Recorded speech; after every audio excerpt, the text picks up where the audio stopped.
بسم اللہ الرحمن الرحیم۔ السلام علیکم۔ ناول ایکس آفیشیل میں خوش آمدید۔ ناول حب قلب بائی امن ایوا قسط نمبر 22 لے کر حاضر ہوئی ہوں۔ امید ہے آپ سب کو پسند آئے گی۔ ارما گھر میں اداس بولائی پھر رہی تھی۔ عویم گھر پر نہیں تھا، ورنہ اس کے ساتھ بھی اچھا وقت گزر جاتا تھا۔ ولادمیر وہاں جانے کے بعد کالز کر لیتا تھا، لیکن بہت کم بات کرتا تھا۔ وہ پہلے دادی کے پاس بیٹھی رہی، پھر اٹھ کر ماں کے کمرے میں پہنچی جو اپنے کمرے کی ڈسٹنگ کروا رہی تھی۔ میری گڑیا بور ہو رہی ہے کیا؟ دیالا نے پیار سے پاس آ کر پوچھا تو وہ سر ہلا گئی۔ اٹس سو بورنگ ممی، آپ فری ہو جائیں پھر نانا کے پاس چلیں گے، ان سے باتیں کر کے اچھا لگتا ہے۔ وہ وہیں بیڈ پر نیم دراز ہوتی سستی سے بولی تھی۔ اوکے ضرور چلیں گے، میں نے ابھی تو لنچ تیار کروانا ہے، لنچ کر کے چلیں گے۔ دیالا اس بات میں سر ہلاتی اب ملازمہ سے وارڈروب سیٹ کروا رہی تھی۔ وہ وہیں پڑی انہیں دیکھتی دیکھتی نیند میں گم ہو گئی۔ دیا فری ہو کر آئیں تو وہ سو چکے تھے۔ وہ خاموشی سے اس کی ٹانگوں پر کمفرٹر ڈال کر باہر نکل گئیں۔ لنچ تیار کروا کر آئیں تو وہ ابھی سو رہی تھی۔ جانے کب سے نیندیں جمع کی ہوئی تھیں، اسے نیند سے جگا دیا جائے تو عویم کی طرح ہی پوری طرح ناراض ہو جاتی تھی، اس لیے دیا خاموشی سے واپس چلی گئی۔ شام کے وقت سالک اکیان روم میں آئے تو وہ تب بھی مزے سے سو رہی تھی۔ اس کی بے وقت سونے پر وہ پریشان ہوتے اس کے پاس جا بیٹھے۔ ڈی، کیا یہ ٹھیک ہے؟ سو کیوں رہی ہے؟ اس کا ٹمپریچر چیک کر کے روم میں آتی دیا سے پوچھنے لگے۔ وہ گہری سانس بھر کر رہ گئی۔ یا تو یہ راتوں کو بھی جاگ جاگ کر نوڈلز کھاتی، اینیمیٹڈ موویز دیکھتی ہے، یا پھر اب صبح سے بور ہو رہی تھی، یہاں آ کر سو گئی ہے اور ابھی تک اٹھنے کا نام نہیں لے رہی۔ نانا کے گھر جانے کی فرمائش کی تھی، میں نے جلدی کام نپٹایا، مگر یہ دیا تعصب سے سر ہلاتی سالک کا ڈریس نکال کر دیتے ہوئے تفصیل سے آگاہ کر رہی تھی۔ سالک مسکرا کر ارما کا معصوم چہرہ دیکھتے جھک کر اسے چومنے لگے۔ کسمسا کر کروٹ بدلتی پھر سے سو گئی۔ ارما، آج رات جاگنے کا ارادہ ہے کیا؟ Daddy wants to talk you my darling. Salik پیار سے اسے جگانے لگے۔ وہی جگا سکتے تھے اور کسی میں اتنی ہمت بھی نہ تھی۔ دیا خاموشی سے کھڑی دیکھ رہی تھی۔ باپ کی آواز پر وہ آنکھیں کھولتی پلٹ کر انہیں دیکھنے لگی۔ گڈ مارننگ ڈیڈی، آپ یہاں کیسے؟ وہ انگڑائی لے کر اٹھتی اپنا روم سمجھ کر انہیں غائب دماغی سے دیکھتی سوال کر رہی تھی۔ It's evening dear, and it's my room not yours. Salik نے ہنس کر اسے بتایا تو وہ چونک کر ارد گرد دیکھنے لگی۔ سامنے دیا کھڑی تھی۔ Oh God, I sleeping the whole time. وہ جلدی سے اٹھی اور سر پر ہاتھ مار کر بولی۔ صبح سے شام ہو گئی تھی اور وہ سوتی رہی تھی۔ اٹس اوکے، فریش ہو جاؤ، میں کچھ کھانے کے لیے لاتی ہوں، تم نے لنچ بھی نہیں کیا تھا۔ دیا نے قریب جا کر اس کا گال تھپتھپا کر کہا تھا، میں فریش ہونے جا رہی ہوں اور نانا سے میٹنگ کا پلان کل سے ہی، میں بس ڈنر ہی کروں گی اب۔ ارما پیروں میں سلیپر پہنتی تیزی سے بولی۔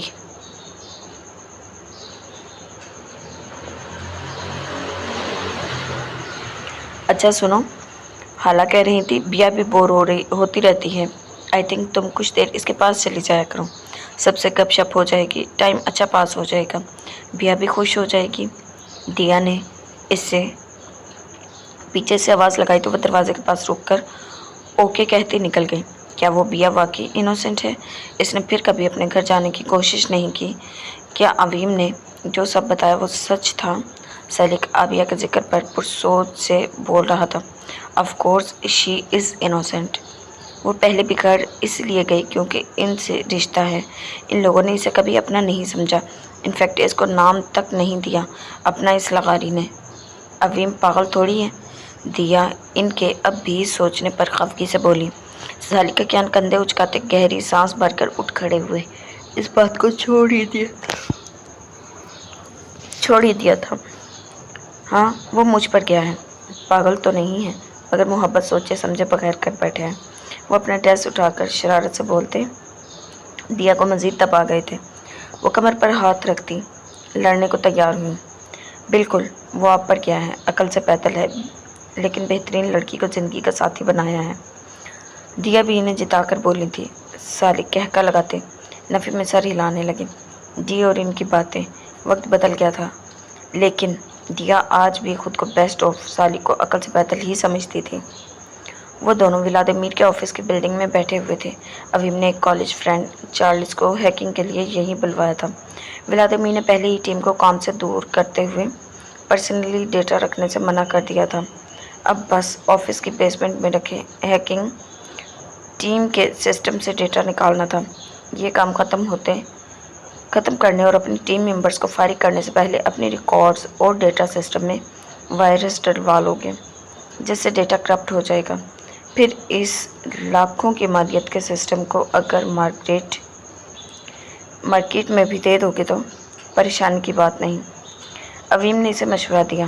اب یہی کام باقی رہ گیا تھا۔ دن تیزی سے گزر رہے تھے۔ دیکھ لو اویم، کیئرفلی کرنا، کرپٹ فائلز ریکور ہونے کا کوئی چانس نہ رہے۔ ولادیمیر نے اسے بار بار والی بات دوبارہ سے یاد دلائی تھی۔ Don't worry.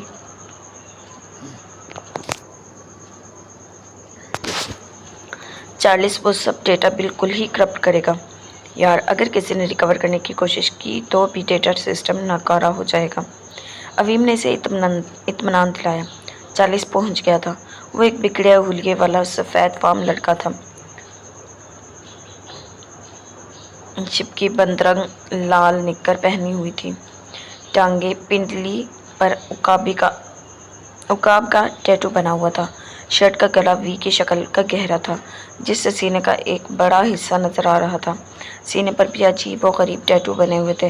موٹی بڑی چین گلے میں پہنی ہوئی تھی۔ ایک کلائی میں مختلف بینگلز کا ڈھیر پہنا ہوا تھا۔ گولڈن بال بری طرح اجڑی حالت میں تھے۔ آنکھوں میں نظر کا موٹا چشمہ لگایا ہوا تھا۔ ولادیمیر نے اس کا جائزہ لے کر ایک نظر اویم کو دیکھا، جو مزے سے اس کی مٹھی سے مٹھی ملاتا مل رہا تھا۔ Hey bro, you look likes an ideal man. وہ لڑکا اویم کے جاندار پرسنالٹی کو دیکھتا آنکھ مار کر تب سے آ کر گیا۔ اویم ہنس پڑا۔ Hey meet my friend, it's Vlad from Morocco. اس کی تعریف پر اس کے سینے پر پنچ مار کر اویم نے اس ولادیمیر کی طرف متوجہ کیا۔ Hey bro, it's Charles, you can call me چارل۔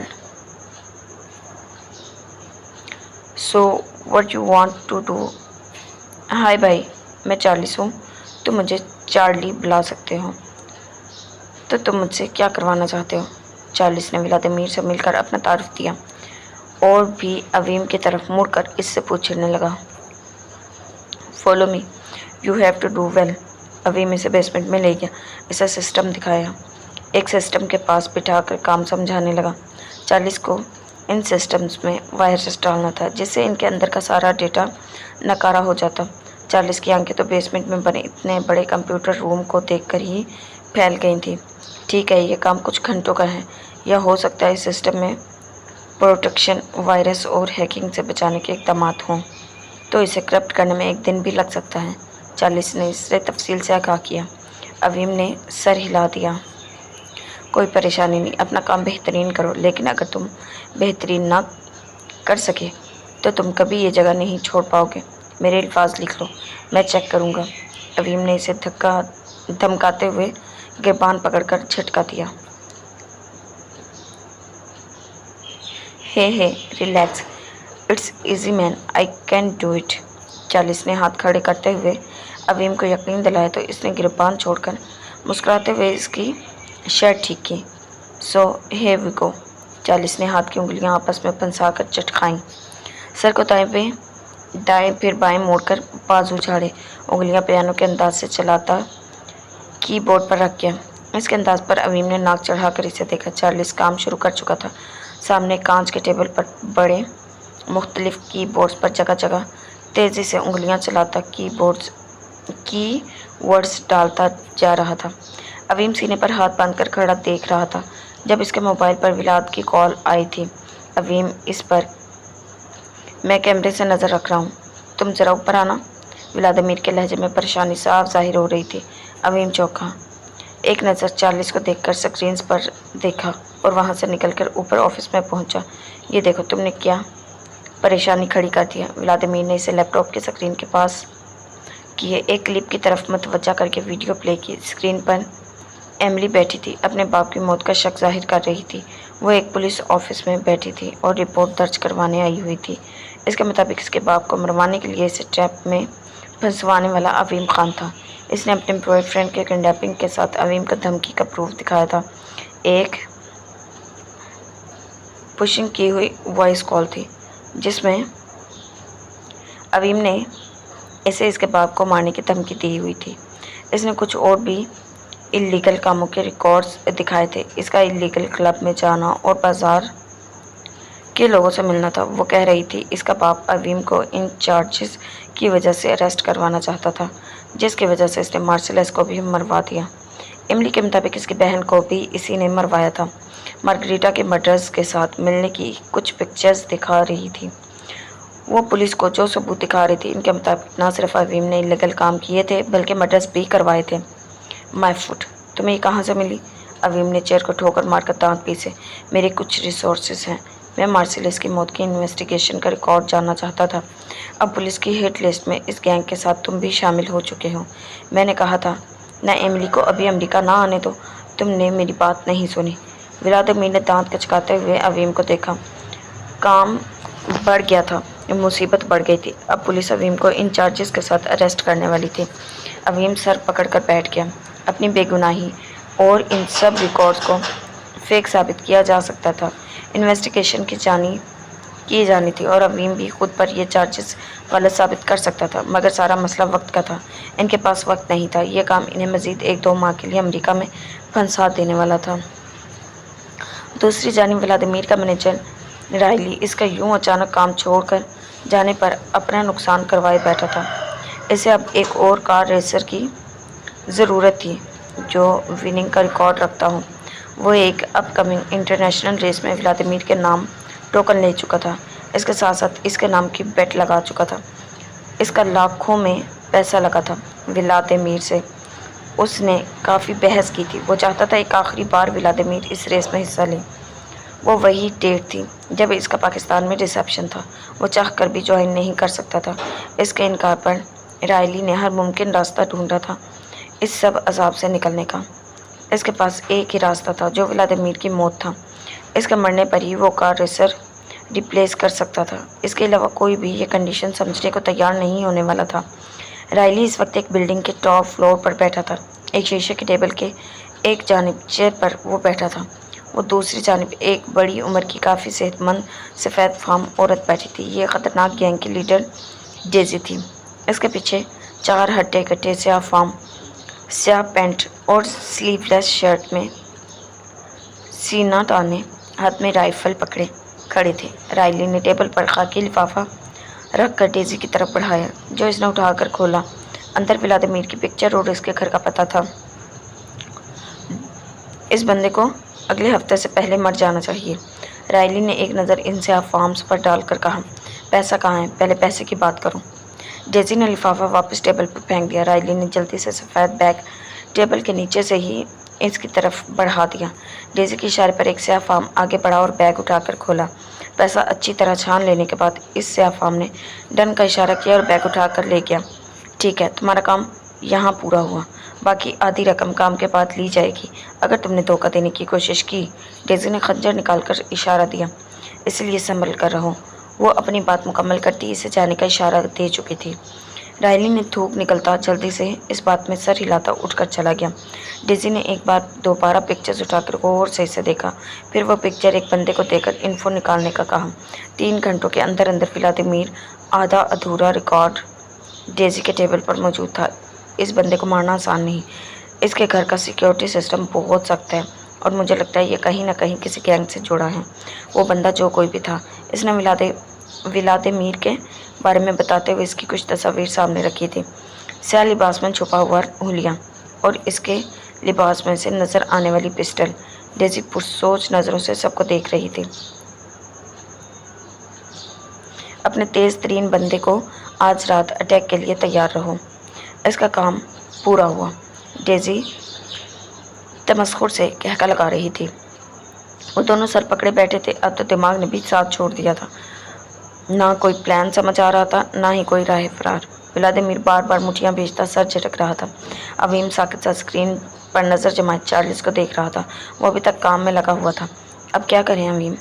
کچھ سوچو۔ ہم اس میس سے اس بار نہ نکل پائے تو ہمیشہ کے لیے پھنس جائیں گے۔ ولادیمیر بے چارگی سے عویم کو دیکھنے لگا۔ عویم جیسے خیال سے جاگا، کچھ دیر خالی خالی نظروں سے ولادیمیر کو دیکھنے لگا۔ I said any plan? کیا اس سب سے نکلنے کے لیے مجھے ایک آخری بار اپنی ٹیم کو ایکٹیو کرنا چاہیے؟ مگر میں جیسے ہی ان کو ایکٹیو کروں گا میں ان سب میں دوبارہ سے پھنس جاؤں گا۔ اس ایک کام کو ڈیل کرنے کے لیے مجھے جو سب کرنا ہوگا وہ سب سمیٹنے کے لیے ایک لمبا وقت لگے گا۔ ولادیمیر اب ایگل بن کر کام ہی نہیں کرنا چاہ رہا تھا۔ مارسیلس کے پاس اس کے کام کا ایک اچھا خاصا ریکارڈ جمع ہو چکا تھا۔ اس کا مطلب مارسیلس کے بعد والے چیف کو بھی وہ فائلز مل چکی ہوں گی۔ ہو سکتا ہے اس بار وہ ایگل ٹیم کو کام پر لگائے تو پولیس ان پر ہاتھ ڈال لے۔ وہ مزید کوئی اشارہ نہیں دینا چاہتا تھا، نہ وہ اپنی ٹیم کو پھنسانا چاہتا تھا۔ اسے بس امریکہ سے جلد نکلنا تھا، نئی زندگی جینی تھی، ارما کے ساتھ، گھر والوں کے ساتھ۔ یہی تو مسئلہ ہے ولادیمیر۔ اب مزید کوئی اللیگل کام نہیں کیا جا سکتا۔ مارسیلس کو مروا دیا، باقی سب کا نہیں مروایا جا سکتا۔ میں اس بار ڈیڈی کو انوالو نہیں کرنا چاہتا ولادیمیر، اب اور نہیں۔ عویم بے بسی سے بالوں میں انگلیاں پھنساتا سر ڈال بیٹھا تھا۔ ولادیمیر کو اس کی بات سے پورا اتفاق محسوس ہوا۔ وہ بھی مزید سالک کیان کی مدد نہیں لینا چاہتا تھا۔ عویم پھنس گیا تھا مگر سالک کو اب نہیں پھنسانا چاہتا تھا۔ عویم نے ایک بار پھر سے اسکرین پر نظر ڈالی۔ چارلس ایک بھرپور انگڑائی لے رہا تھا، پھر اپنی چیئر سے اٹھ کھڑا ہوا۔ سسٹم پر وارننگ کے نوٹس آتے جا رہے تھے، ڈیٹا کرپٹ ہو رہا تھا۔ عویم نے گہرا سانس بھرا، یہ کام بخوبی انجام پایا تھا۔ چارلس اب آفس میں پہنچ گیا تھا۔ ہائے دوستو، میں نے کر لیا۔ اوہ، بہت تھکا دینے والا کام تھا، آفس میں آتے وہ جمائی لے کر بولا تھا۔ اس کی آنکھوں میں سرخی ابھر رہی تھی، چہرہ تھکا ہوا اور بال بھی کچھ زیادہ ہی بری حالت میں آ چکے تھے۔ یہ سسٹم کرپٹ کرنا بے حد مشکل ہوا تھا کیونکہ بہترین ہیکرز نے اس کو پروٹیکشن میں رکھا ہوا تھا، مگر ولادیمیر کی مدد سے ہی وہ لاک ان کر پایا تھا، ورنہ یہ کام وہ کبھی کر نہیں سکتا تھا۔ شکریہ، لیکن اس ملاقات کو اپنے دماغ سے مٹا دو، ہم کبھی نہیں ملے۔ ولادیمیر نے ایک سائڈ پر پڑا لیدر کا براؤن بیگ اٹھا کر ٹیبل پر رکھا اور چارلس کی طرف بڑھاتے ہوئے سنجیدگی سے کہا۔ چارلس نے چونک کر ولادیمیر اور پھر عویم کو دیکھا تو عویم نے سر ہلایا، گویا اشارہ دیا کہ وہ لے سکتا ہے۔ پریشان مت ہو، یہ عمارت چھوڑنے کے بعد ہم تم دونوں کو نہیں جانتا۔ چارلس نے بے تابی سے بیگ کی زپ کھولی، اندر نوٹوں کی گڈیاں تھیں۔ اس کی آنکھیں چمک اٹھی۔ میں نے یہ کام ہماری دوستی کے لیے کیا تھا، لیکن یہ بہت زیادہ ہے۔ چارلس کی آواز خوشی سے کپکپائی تھی۔ اتنے بڑے انعام کا اس نے کبھی زندگی میں نہیں سوچا تھا۔ جانتا ہوں اگر تم دھوکہ دیتے تو مارے جاتے، لیکن ایمانداری سے کام کیا تو انعام ملا ہے۔ عویم نے مسکرا کر اسے دیکھا، وہ بیگ اٹھاتا وہاں سے چلا گیا۔ یہ وفاداری خریدنے کی رقم تھی۔ اب چارلس کبھی انہیں دھوکہ دینے کا سوچنے نہیں والا تھا۔ اس کے جانے کے بعد دونوں ہی چپ سے بیٹھے رہے۔ ایک بڑا بوجھ تھا جو اترا تھا سر سے، مگر وہ خوش بھی نہیں ہو پائے تھے۔ لیپ ٹاپ بند کر کے چیزیں سمیٹتے وہ دونوں اٹھ کر گھر کی طرف نکل گئے۔ اپنی اپنی جگہ دونوں ہی سوچ میں گم تھے، کوئی ایسی راہ ڈھونڈنے کی سوچ جس سے وہ یہاں سے نکل جائیں اور بچ بھی جائیں، مگر ایسے کام مزید نہ بڑھیں۔ عویم کے موبائل پر عابیہ کی کال آئی تھی۔ وہ موبائل پر شو ہوتے مسڈ کال کو تکتا جا رہا تھا۔ اس وقت وہ جس پریشانی میں تھا وہ صحیح سے بات نہ کر سکتا، بلکہ وہ تو کچھ بولنے کی ہی حالت میں نہیں تھا۔ اسے شدت سے خواہش ہوئی کہ کاش وہ اس وقت عویم کے پاس ہوتی۔ وہ کچھ نہ بولتا لیکن اسے سینے سے لگا لیتا۔ اسے پتا تھا اتنے سے ہی اس کی تھکن اتر جاتی، سکون مل جاتا۔ اسے اس وقت بس سکون چاہیے تھا، عابیہ چاہیے تھی۔ اس نے تھک کر آنکھیں موند لی تھیں۔ صبح صبح نویان اور ہنزا کی کسی بات پر اچھی خاصی بحث ہوئی۔ نویان تو غصہ ہوتا، بنا کسی کو دیکھے بنا ناشتہ کیے آفس جا چکا تھا اور ہنزا کمرے میں بند رہی۔ پھر شفا اور عابیہ بار بار اسے دیکھنے جاتی، مگر وہ انہیں طبیعت کا بہانہ کر کے بھیج دیتی۔ جب وہ لنچ بھی کرنے نہیں آئی تو حالہ کو ہی جانا پڑا۔ وہ اسے زبردستی کمرے سے نکال کر لائی۔ اس نے پھر بھی کچھ کھایا پیا نہیں اور حالہ کے پوچھنے پر رونا شروع ہوئی تو چپ ہونے کا نام نہیں لے رہی تھی۔ حالہ کے ہاتھ پاؤں پھولنے لگے۔ ہنزا مسلسل رو رہی تھی۔ شفا اس کے پاس بیٹھی چپ کروانے کی کوشش میں ہلکان ہو رہی تھی۔ ہنزا، بات کیا تھی؟ کل تو تم لوگ اتنا ہنسی خوشی گئے تھے نہ شادی پر، وہاں کیا کچھ ہوا؟ حالہ نے نرمی سے سوال کیا۔ ایک دن پہلے ہی ہنزا کے کسی کولیگ کی بہن کی شادی تھی، جس میں وہ ضد کر کے نہ صرف خود گئی بلکہ نویان کو بھی لے گئی تھی۔ وہ رات کو لیٹ گھر واپس آئے تھے اور اب صبح ہونے والی جھڑپ، سب پریشان تھے۔ جی ہاں پھپھو، ہم جب گئے تو ہاشم اور اس کی فیملی نے اتنا وارم ویلکم کیا، سب ملے اور عزت سے VIP صوفے پر بٹھائے۔ بس ہاشم نے میری تعریف کی تو نویان کو برا لگ گیا۔ وہ جتنی دیر باتیں کرتا رہا، نویان اتنی روڈ سے بیٹھے رہے۔ ہم گھر آئے تب بھی نویان کا منہ پھولا رہا، بات نہیں کی۔ صبح میں نے پوچھا تو ناراض ہونے لگے کہ وہ لڑکا فری ہو رہا تھا اور میں نے ٹوکا نہیں وغیرہ۔ میں جب جاب کرتی تھی سب سے فزیکل گپ شپ ہوتی تھی، اس میں کیا ایشو تھا؟ اور میں کیسے اب کسی کہتی کہ فری نہ ہو، بات نہ کرے کوئی؟ سب کہیں گے بیک ورڈ اور ٹپیکل مائنڈ ہسبینڈ ملا ہے مجھے، ہنزا روتی ہوئی بتا رہی تھی، حالہ خاموشی سے اسے دیکھتی۔ نویان نے اگر اس بات کو مائنڈ کیا تھا تو غلط نہیں تھا، مگر ہنزا سمجھنے کی بجائے الٹا اسے بیک ورڈ اور ٹپیکل کہہ رہی تھی۔ انہوں نے تمہیں برا کہا یا لڑکے کو؟ شفا نے نرمی سے اسے دیکھتے ہوئے سوال کیا۔ ہاشم کو چچورا کہہ رہے تھے، یہ کوئی طریقہ ہے بھلا؟ پھر جب میں نے کہا وہ ایسا نہیں تو مجھے شروع ہو گئے کہ میں پاگل ہوں اور عقل سے پیدل ہوں، مجھے سمجھ نہیں لوگوں کی، اور مجھے چاہیے ایسے لوگوں کو ان کی لمٹس میں رکھوں۔ میں سب کو فری کرتی ہوں، پہلے جو کرتی رہی اب نہ کروں وغیرہ وغیرہ۔ اتنی بری طرح ڈانٹا مجھے، وہ روتے ہوئے بتا رہی تھی۔ نویان کا ڈانٹنا اسے رلا رہا تھا، اس کی باتیں بری لگ رہی تھی۔ شفا نے پریشان نظر حالہ پر ڈالی جو چپ رہی تھی۔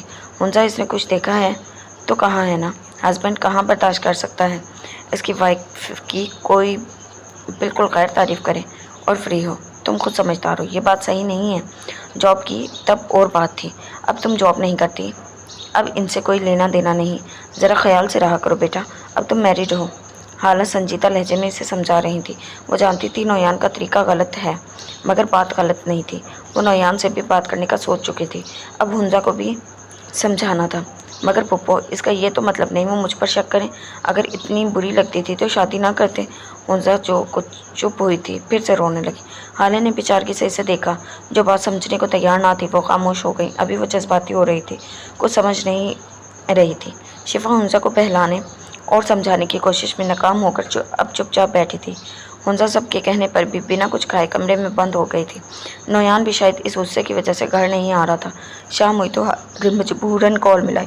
نویان تم جانتے ہو اس کی کنڈیشن ایسی نہیں ہے کہ میں یوں روتی دھوتی اسٹریس رہے، جو بھی بات ہے آ کر نرمی سے سمجھاؤ اور کچھ کھلاؤ اسے، صبح سے بھوکی بیٹھی ہے، کوئی احساس ہے تمہیں؟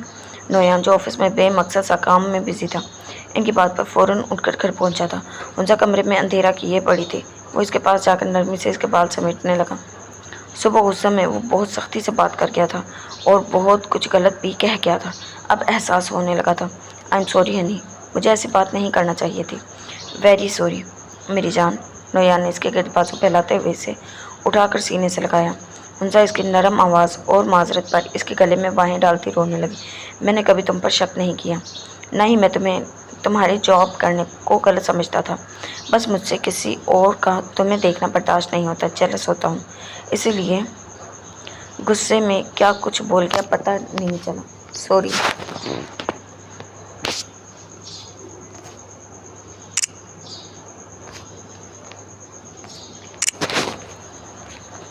وہ اس کی پشت سہلاتا ندامت سے بول رہا تھا۔ وہ بظاہر جتنی بھی لڑاکا یا منہ پھٹ تھی، مگر اسے منانا بھی اتنا ہی آسان ہوتا تھا۔ ابھی وہ اس کی محبت بھرے لمس اور اپنائیت بھرے لہجے پر ہی مان گئی تھی، اسے وعدہ لیتی اور کچھ اس کی باتیں مانتی تھی، وہ سب بھلا چکی تھی۔ نویان نے اسے اپنے ہاتھوں سے کھانا کھلایا تھا، حالہ پرسکون سی ہو گئی تھی۔ دخان کو شفا نے عادت کے مطابق پورے دن کے رودات سناتے ہوئے یہ بات بتائی تھی۔ وہ نفی میں سر ہلا کر رہ گئی، ڈرامے باز لڑکی، وہ ناک چڑھاتا بڑبڑایا۔ شفا نے گور کر اسے دیکھا، ایک وہ اور ایک ہنزا کبھی اکیلے میں بھی ایک دوسرے کی تعریف کرنا گناہ سمجھتے تھے اور ایسے ہی ایک دوسرے پر بولتے تھے۔ شفا کو دخان کا یہ بچگانہ رویہ برا لگا تھا۔ کتنی غلط بات ہے دخان، وہ کافی ٹائم جاب کرتی رہی ہے، اس کا یہی سٹائل رہا، اور نویان بھائی نے اچانک ہی اس بات پر اتنا سخت بیہیو کیا، وہ سارا دن روتی رہی ہے، تمہیں وہ کبھی صحیح نہیں لگتی؟ شفا ناراضگی سے بولتی اس سے دور ہوئی۔ اچھا نا سوری، اب آپ ناراض نہیں ہو؟ دخان نے جلدی سے کھینچ کر خود سے لگا لیا۔ اسے نویان بھائی پہلے بھی سمجھاتے رہتے تھے، اس کا سب کولیگ سے فرینک ہونا اچھی بات نہیں۔ آئی نو وہ سمپل اور اچھی ہے، مگر ضروری نہیں سامنے والا بھی اچھا اور صاف دماغ کا ہو۔ دخان نے اپنی بات کی وضاحت کی، اس کے کندھے پر سر رکھ کر۔ شفا نے گہری سانس بھری، اگر ایسا تھا تو ہنزا کی غلطی بن رہی تھی، مگر وہ نویان کی سختی پر اٹک گئی تھی۔ اس سے بھی سخت رویے برداشت نہیں ہوتے تھے، اس لیے حنزہ کا بھی افسوس ہوا۔ اور ویسے بھی میری وائف بھی تو جاب کرتی رہی ہیں، وہ تو اتنی ڈیسنٹ اور سوبر اور پرفیکٹ تھی۔ وہ شرارت سے بولتا شفا کی تعریف کرنے لگا۔ شفا نے سر اٹھا کر اسے دیکھ کر منہ پھلا لیا۔ تم طنز کر رہے ہو نا دخان؟ وہ مشکوک نظروں سے اسے دیکھتی پوچھ رہی تھی۔ نہیں، دخان نے کہکا لگا کر انکار کیا، لیکن اس کے الفاظ کے برعکس ان کا انداز سچ اگل رہا تھا۔ وہ اس کے سینے پر مکے مارتی لڑنے لگی تو وہ اس کے بازو تھام کر روکتا اسے سینے سے لگا گیا۔ مذاق کر رہا تھا، اور حنزہ سے زیادہ تو آپ اچھی ہیں نہ میرے لیے، میں تو یہ کہنا چاہ رہا تھا۔ وہ پھر سے باتوں کے میٹھے جال بن رہا تھا، البتہ آنکھوں میں شرارت کا رنگ اب بھی جھلک رہا تھا۔ ارما اور عابیہ سب سے الگ اور لاپرواہ عابیہ کے کمرے میں بیٹھی باتوں میں مصروف تھی۔ ارما ہمیشہ کی طرح بلا تکان بول رہی تھی اور عابیہ بس آنکھیں پھیلائے شوق سے سن رہی تھی۔ اس کے پاس باتوں کا ڈھیر تھا۔ ہاں، اب باتوں میں ولادمیر کے لیے گلے شکووں کی جگہ محبت نے لے لی تھی۔ اب وہ ناک چڑھا کر نہیں شرما کر اس کا بتاتی تھی۔ عابیہ اس کی باتوں پر عویم کو سوچنے لگتی، مگر وہ اس کا ذکر نہیں کر پاتی تھی۔ عویم کے دیوانگی اور اس کا پیار وہ ہمیشہ خود تک محدود رکھتی تھی۔ اس کی محبت کو مانتی تھی مگر بیان نہیں کر سکتی تھی۔ وہ عویم کو بس خود تک ہی محدود رکھتی، اسے سوچ سوچ کر ہی مسکراتی اور شرماتی رہتی تھی۔ ابھی وہ باتیں کر رہی تھی جب عابیہ کے موبائل پر کال آنے لگی۔ اس کا دل زور سے دھڑکا تھا۔ آج صبح سے اسے عویم کی یاد شدت سے آ رہی تھی، اتنی کہ پہلی بار اس نے خود اسے کال کی تھی، مگر شاید وہ بزی تھا، کال اٹینڈ نہیں کر پایا۔ اسے یقین تھا وہ خود کال کرے گا۔ اس نے لپک کر موبائل اٹھایا مگر اسکرین پر رافعہ کا نمبر نظر آ رہا تھا۔ وہ کچھ مایوس سی ہو گئی مگر ٹھٹک گئی تھی، کیونکہ رافعہ نے کبھی اسے کال نہیں کی تھی۔ ہیلو رافعہ اپی، اس نے کال اٹینڈ کر کے موبائل کان سے لگاتے ہوئے سوال کیا۔ عابیہ، پاپا کی ڈیتھ ہو گئی ہے۔ رابعہ ایک روتی آواز اور جملے پر اس کے ہاتھ سے بے ساختہ موبائل چھوٹا۔ آنکھوں کے سامنے باپ کا مغرور چہرہ لہرایا۔ آخری بار جب وہ ان سے ملنے گئی تھی اسے یاد تھا، وہ بار بار ہاتھ جوڑتے معافی مانگ رہے تھے۔ وہ چاہتے تھے اب عابیہ انہیں معاف کر کے انہیں اپنا باپ مان لے، ان سے ملنے آیا کرے، ان کو بابا کہے۔ اس نے معاف کر دیا تھا، باپ تو پہلے ہی مانتی تھی، بابا بھی کہہ دیا، مگر ملنے دوبارہ نہیں جا سکی، بلکہ تب بھی آتے ہوئے عویم نے اسے ملنے نہیں دیا تھا۔ کاش وہ تب مل کر آتی۔ بیا، کیا ہوا؟ کس کی کال تھی؟ ارما نے کندھا ہلا کر بت بن چکی عابیہ سے پوچھا تو وہ ہاتھوں میں چہرہ چھپاتی پھوٹ پھوٹ کر روتی۔ اسے عویم نے ملنے نہیں دیا تھا، نہ دوبارہ کبھی جانے دیا تھا۔ اس کے دل میں یہ گلہ گڑ سا گیا تھا، یہ پچھتاوا اسے لپیٹ میں لے لیا تھا۔ ارما اس کے یوں رونے پر بوکھلا گئی۔ جب وہ کچھ بولنے کے بجائے مسلسل روتی رہی تو ارما بھاگ کر حالہ کو بلا لائی۔ جب وہ آئی تو عابیہ بے ہوش ہو چکی تھی اور کچھ ہی دیر میں سب گھر والے اس کے گرد جمع ہو گئے تھے۔ رات کی سیاہی پھیل چکی تھی۔ وہ دونوں جب گھر پہنچے تو رات کو دوسرا پہر تھا۔ کھانا کھانے کا نہ وقت ملا نہ ہی ہوش۔ ولادمیر نے جیکٹ اتار کر رکھتے ہی کچن میں جا کر کافی تیار کی۔ عویم وہیں باہر صوفے پر آڑا ترچھا لیٹ گیا تھا۔ شادی میں گن کر 5 دن رہ گئے تھے اور یہاں ان کی گردن ایسی پھنسی تھی کہ مہینہ بعد بھی نکلنے کا مثال سوچنا محال ہو رہا تھا۔ ابھی ریسٹ کرو، کل سوچتے ہیں کیا کرنا ہے، کوئی راستہ تو ضرور ہوگا۔ ولادمیر کافی بنا لایا تھا، ایک مگ عویم کو پکڑایا اور ایک خود لے کر صوفے پر بیٹھ گیا۔ ہاتھ میں شیشے کا جار تھا جس میں کوکیز تھیں۔ عویم نے ساری لا کر کافی کا مگ منہ سے لگایا اور ولادمیر جار کا ڈھکن کھول رہا تھا۔ عین اسی وقت ڈرائنگ روم کے رائٹ سائڈ گلاس وال چھناکے سے ٹوٹی تھی۔ سائلنسر لگی پسٹل سے نکلنے والی خاموش بلٹس نے وال چکنا چور کر دی تھی۔ عویم کے منہ سے لگا کپ ہاتھ سے چھوٹ کر نیچے گرتا ٹکڑوں میں بٹ چکا تھا۔ حملہ اتنا شدید اور اچانک تھا کہ انہیں سنبھلنے یا سمجھنے کا موقع بھی نہیں ملا تھا۔ وہ دونوں تیز رفتاری سے اٹھ کر ایک بڑے صوفے سے دوسرے جمپ کر کے چھپ گئے۔ ولادمیر نے اسی صوفے کی بیک سائڈ پر بنا ایک چھپا ہوا خانہ کھولا جہاں اسلحہ پڑا ہوا تھا۔ گھر کے ہر ڈرار اور فرنیچر میں ایسی کئی خانے بنے ہوئے تھے جہاں وہ ضرورت کا سارا اسلحہ پھیلا کر رکھتا تھا، جو ایسے کسی ہنگامی اور اچانک صورتحال میں حاصل کرنا آسان ہوتا تھا۔ مسلسل فائر سے ارد گرد کانچ کے ڈیکوریشن پیسز ٹوٹ کر بکھرتے اڑ رہے تھے۔ صوفے اور فلور کشنز جگہ جگہ سے ادھر رہے تھے۔ ولادمیر کے ساتھ ساتھ عویم نے بھی 2 پسٹلز ہاتھ میں لیتے ہوئے لوڈ کیے تھے۔ ان کے لیے سر اٹھانا مشکل ہو رہا تھا۔ پھر طوفانی فائرنگ رک گئی اور اب وقفے سے 1-2 جگہ فائر کرتے جیسے انہیں نکلنے کے لیے اکسا رہے ہوں۔ اچانک گھر کے دروازے پر ٹھوکریں لگنے لگیں، پھر دروازہ ٹوٹ کر گرا اور اندر تیزی سے پولیس فورس گھس کر پوزیشن سنبھالنے لگی۔ فائرنگ اب بھی رک رک کر ہو رہی تھی۔ پولیس فورس کے کچھ لوگ اس حملہ کا جواب دینے لگے اور کچھ اس صوفے کی طرف گن تانے بڑھ رہے تھے۔ ان کے گرد گھیرا تنگ ہو رہا تھا۔ عویم اور ولادیمیر نے بے بسی سے آنکھیں بند کی۔ عویم سامنے بائیں طرف بیڈ روم کے پاس ایکسٹرا ڈور دیکھ رہے ہو؟ ہمیں وہاں تک جانا ہے۔ وہ گھر کی بیک سائڈ کھلنے والا ڈور کا خفیہ دروازہ ہے۔ یہاں پولیس کے علاوہ کوئی اور بھی موجود ہے۔ ہمیں فی الحال یہاں سے نکلنا چاہیے، ولادیمیر نے عویم کے قریب ہو کر بتایا اور ایک جانب اشارہ کیا۔ عویم نے اس کی طرف دیکھ کر سر ہلایا۔ وقت کم تھا، پولیس اس صوفہ کے قریب پہنچ رہی تھی۔ مزید دیر انہیں وہاں پھنسا دیتی۔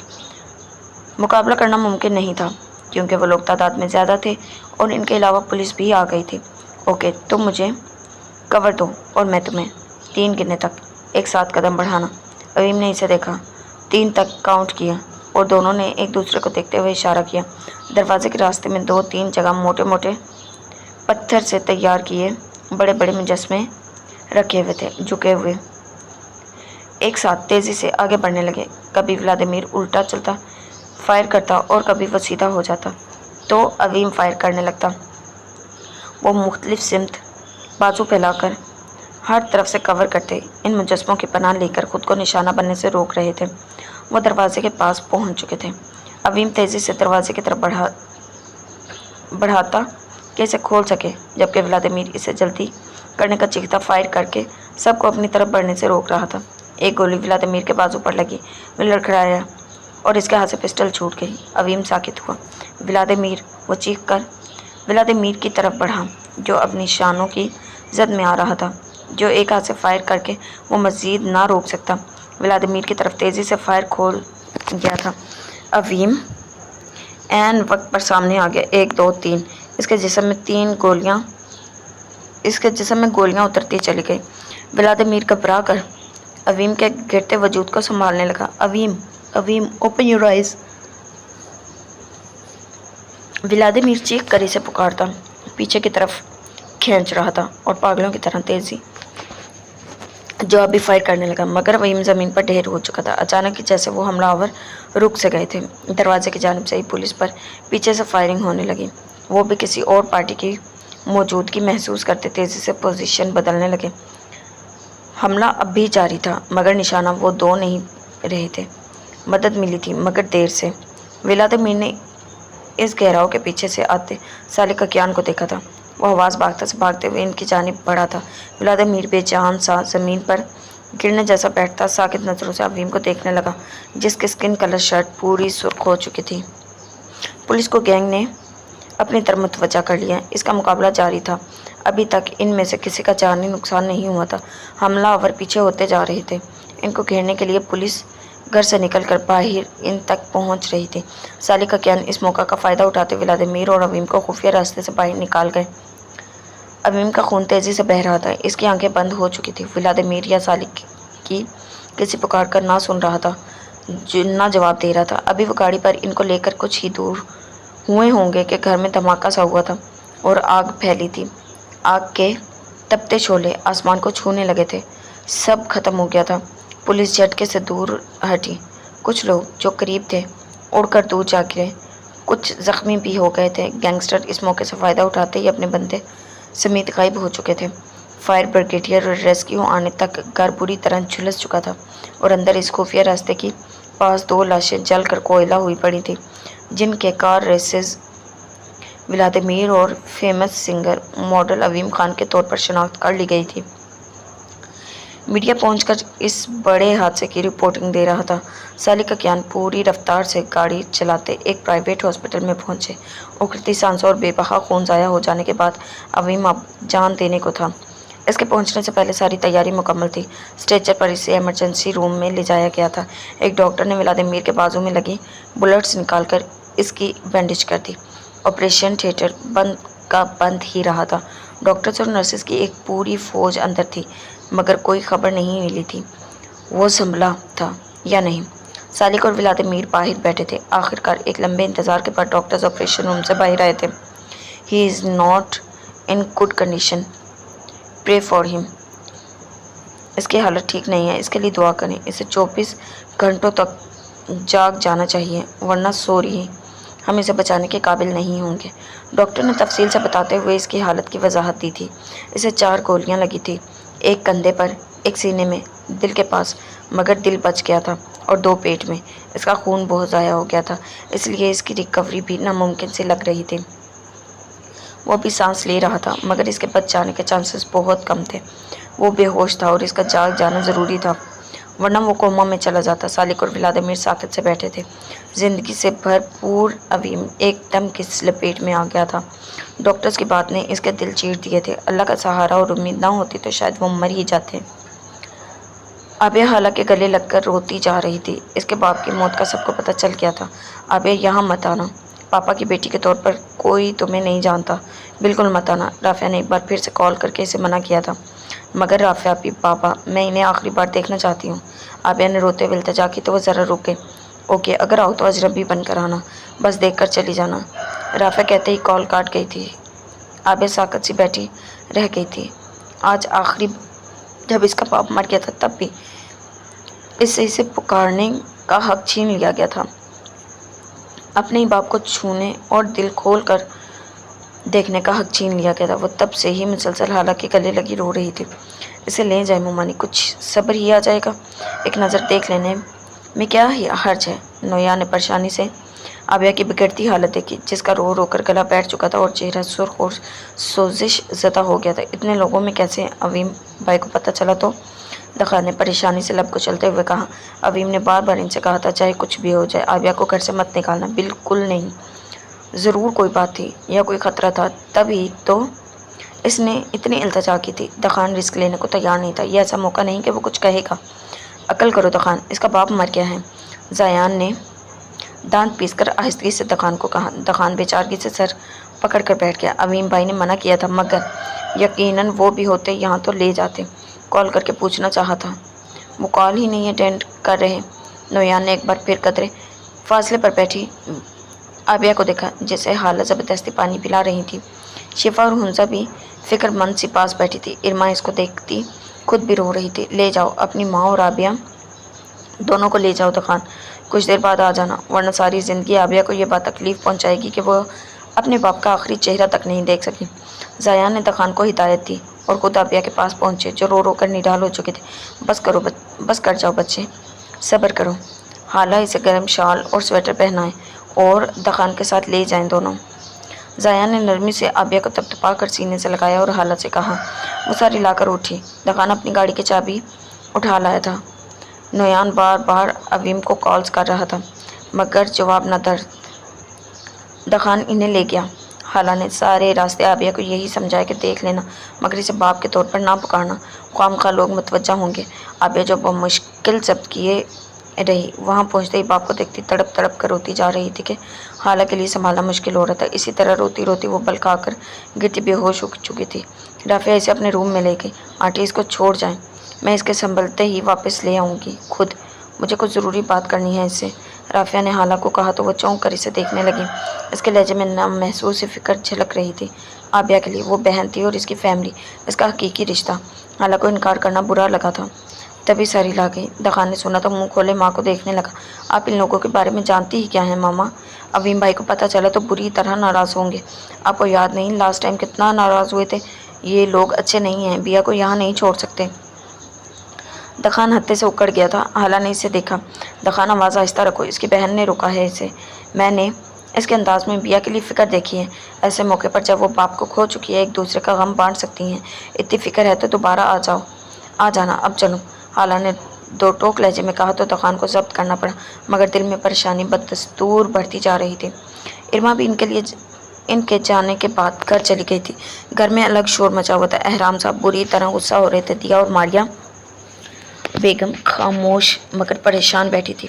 وہ تو ینگ ہے، نان سیریس ہے، شادی کی بھی جلدی تھی. جب سب طے ہو گیا تو امریکہ جانے کی جلدی ہو گئی. ایسے ضروری کام یاد آ گئے کہ شادی سے پہلے ہی جانا ضروری ہو گیا. سالک کیوں بیٹھا رہا جیسے کچھ ہوا نہ ہو اور کیسے سمجھاتا یا روکتا؟ آج تک خود جو بڑا نہیں ہوا مجھے دوسرے سٹی جانے کا کہا تھا 2 دن بعد پتہ چل رہا ہے امریکہ پہنچا ہوا ہے۔ جانے کیا ایسا رکھا ہے وہاں کے باپ بیٹا بھاگ بھاگ کر جاتے ہیں۔ ہم نے تو پوری زندگی گزار دی، جب ایک بار آ گئے تو آ گئے۔ ان دو کے تو 2 دن یہاں اور 2 دن وہاں گزرتے ہیں۔ اب داماد بھی ایسا اپنے جیسا ڈھونڈا ہے، اسے مراکش جانا ہے، شادی بھی ابھی کرنی ہے، مگر امریکہ ایک بار ضرور گیا، وہی بہانہ، ضروری کام ہے۔ مائی فٹ۔ احرام صاحب مسلسل غصے سے بول رہے تھے۔ اب بائی چانس ان کے سیکرٹری نے بتا دیا تھا کل سالی کا کیان 2 دن پہلے امریکہ پہنچ گئے ہیں۔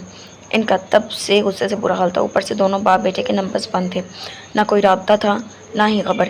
کیا کہہ سکتے تھے؟ بس اللہ ان کو سلامت رکھے۔ ماریہ بیگم ٹھنڈی سانس بھر کر بولی، جبکہ دیا کا سرخ چہرہ بتا رہا تھا کہ وہ بھی شدید غصے میں ہے۔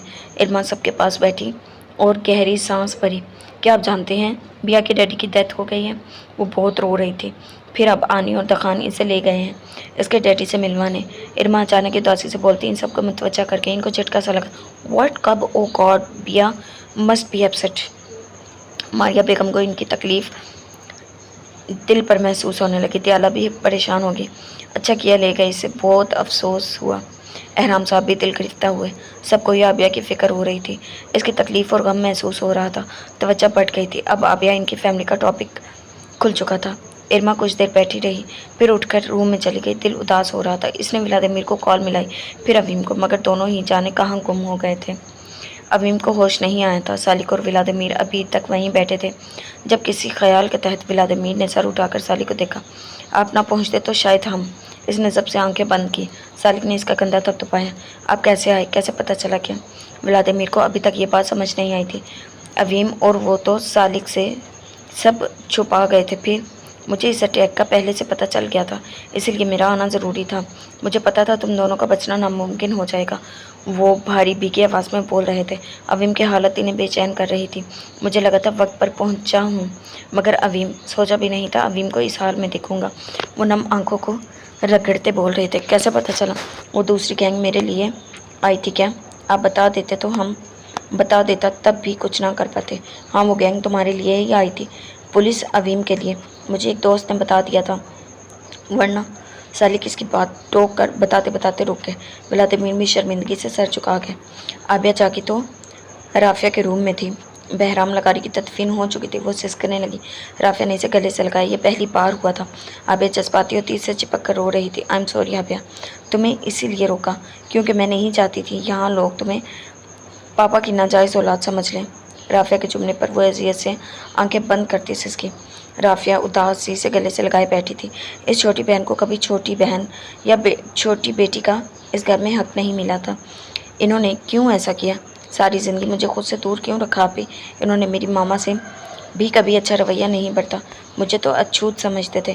نانا کے پاس رکھا اور نانا کا بھی نام دیا، اپنا نام تک نہیں دیا۔ کیوں؟ کیا واقعی میں؟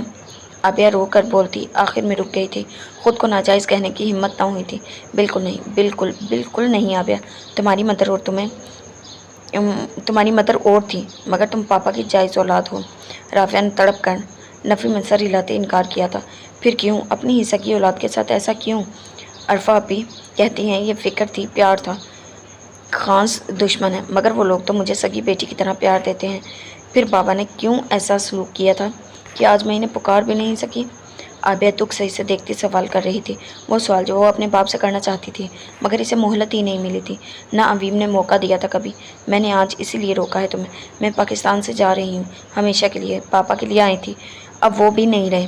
میں تمہیں سب بتانا چاہتی ہوں، سب جو تم نہیں جانتی، سب میں تمہارے، جس میں تمہارے ہسبینڈ اویم خان کی سچائی بھی شامل ہے۔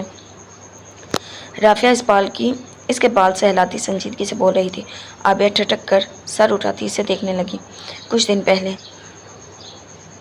سالک اس وقت اپنے آفس میں بیٹھے تھے۔ فارن ڈیلیگیشن سے میٹنگ کا ٹائم ہونے والا تھا۔ لیپ ٹاپ پر میٹنگ کے لیے فائلز کے امپورٹنٹ پوائنٹس کو غور سے پڑھ رہے تھے۔ موبائل پر آتی کال نے چونکایا۔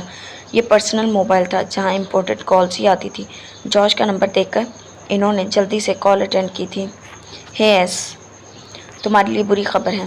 جارج کا سرسراتا لہجہ، عجیب لہجہ سالک کو پریشان کر گیا تھا۔ جارج کبھی غیر ضروری بات نہیں کرتا تھا۔ کیوں؟ میں نے سوچا تھا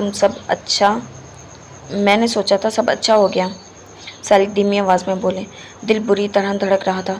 پہلا خیال عویم اور ولاد کی طرف سے گیا تھا۔ جوش آہستگی سے سب بتاتا چلا گیا۔ اس کی بات سے سالک کا دماغ بگ سے اٹھ گیا تھا۔ پولیس تمہارے بیٹے کو ہر جگہ تلاش کر رہی ہے، جوش تفصیل سے بتا رہا تھا۔ ایک پولیس آفیسر سے جوش کی پرانی دوستی تھی۔ جوش اس کے ذریعے خبر رکھنا چاہتا تھا۔ مارسیلس کی موت کی انویسٹیگیشن کا رخ کس جانب ہے اور کیا سوچا جا رہا ہے؟ اسے جب پتہ چلا کہ پولیس ریڈ کے اس اٹیک کو اس گینگ کے ساتھ ساتھ عویم کے ساتھ جوڑا جا رہا ہے، اس نے فوراً سالک کا کیان کو خبردار کرنا چاہا۔ سالک کی حالت خراب ہونے لگی۔ اگر انہیں ذرا بھی اندازہ ہوتا کہ اس کے پلان کا یہ ڈارک پوائنٹ نکلے گا تو کبھی مارسیلس کو نہ مرواتے۔